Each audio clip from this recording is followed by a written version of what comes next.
2024 ജനുവരി മാസം 9-ാം തീയതി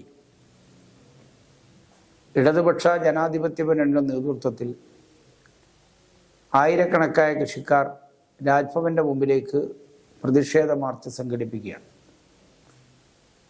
ഇത്തരമൊരു പ്രക്ഷോഭം സംഘടിപ്പിക്കാൻ ഇടതുപക്ഷ ജനാധിപത്യ മുന്നണിയെ പ്രേരിപ്പിച്ച കാര്യം 6.5 പതിറ്റാണ്ട് കാലം ഇടുക്കി ജില്ലയിലെ കൃഷിക്കാർ അനുഭവിച്ചു കൊണ്ടിരിക്കുന്ന ഭൂ സംബന്ധിച്ച പ്രശ്നങ്ങൾക്ക് പരിഹാരം ഉണ്ടാക്കുന്നതിന് വേണ്ടി 2023 സെപ്റ്റംബർ മാസം 14-ാം തീയതി കേരള സംസ്ഥാന നിയമസഭ ഏകകണ്ഠമായി പാസാക്കിയ ഭൂവിനിയോഗ നിയമത്തിന്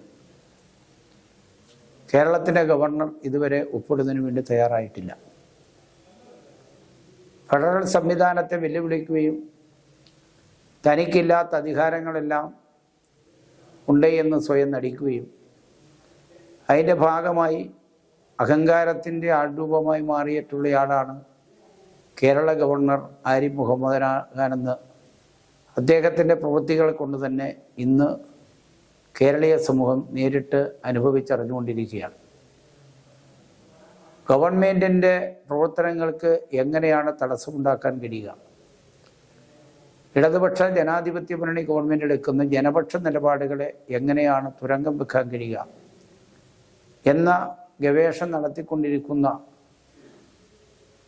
ഏറ്റവും അഹങ്കാരത്തിൻ്റെ ആൾരൂപമായ ആരിഫ് മുഹമ്മദ് ഖാൻ്റെ തെറ്റായ നടപടിയിൽ പ്രതിഷേധിച്ചുകൊണ്ടാണ് ഇടതുപക്ഷ ജനാധിപത്യ മുന്നണി ഇത്തരമൊരു സമരരൂപം തിരഞ്ഞെടുക്കാനിടയായിട്ടുള്ളത്.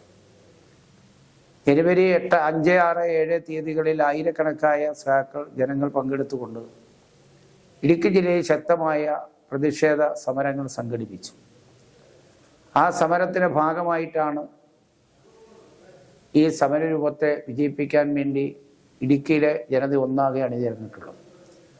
ഈ സമരത്തിൻ്റെ പ്രഖ്യാപനം സംബന്ധിച്ച് ജനുവരി നടത്തും എന്ന് മനസ്സിലാക്കിക്കൊണ്ട് ഒരു ഭരണാധികാരിയിൽ നിന്നും ഒരിക്കലും പ്രതീക്ഷിക്കാൻ കഴിയാത്ത ധിക്കാരത്തിൻ്റെ സമീപനം സ്വീകരിച്ചുകൊണ്ട് ആ ജനുവരി 9-ന് തന്നെ അദ്ദേഹം ഇടുക്കി ജില്ലയിലേക്ക് മർച്ചൻ്റ് അസോസിയേഷൻ്റെ പ്രോഗ്രാം കൊടുത്ത് ഈ ജില്ലയിലെ ജനങ്ങളെ വെല്ലുവിളിക്കുന്നതിന് വേണ്ടി കടന്നു വരുന്ന സ്ഥിതിയാണ് കാണാൻ കഴിഞ്ഞത്.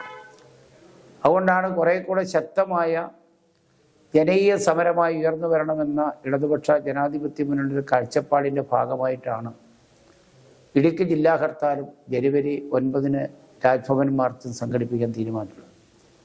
ആ മാർച്ചും അതുപോലെ തന്നെ ഇടുക്കി ജില്ലാ ഹർത്താൽ വിജയിപ്പിച്ച് ഈ നാടിൻ്റെ ഭാവിയെ നിർണ്ണയിക്കപ്പെടേണ്ട, ഈ നാടിൻ്റെ പുതിയ വികസന രംഗത്തിന് പന്താവ് തുറക്കേണ്ട, ഈ നാടിൻ്റെ മാനവികതയുടെയും പുരോഗതിയെ അടിസ്ഥാനമായി മാറേണ്ട ഈ ഭൂവിനിയോഗ നിയമ ബില്ല് ഒപ്പിടാത്ത ഏകാധിപതിയായ ധിക്കാരിയായ ഗവർണർക്കെതിരായി സംഘടിപ്പിക്കുന്ന ഈ ജനകീയ പോരാട്ടത്തിൽ എല്ലാ ജനവിഭാഗങ്ങളുടെയും പിന്തുണയും സഹായം ഉണ്ടാവണം എന്ന് ഞങ്ങൾ അഭ്യർത്ഥിക്കുന്നു.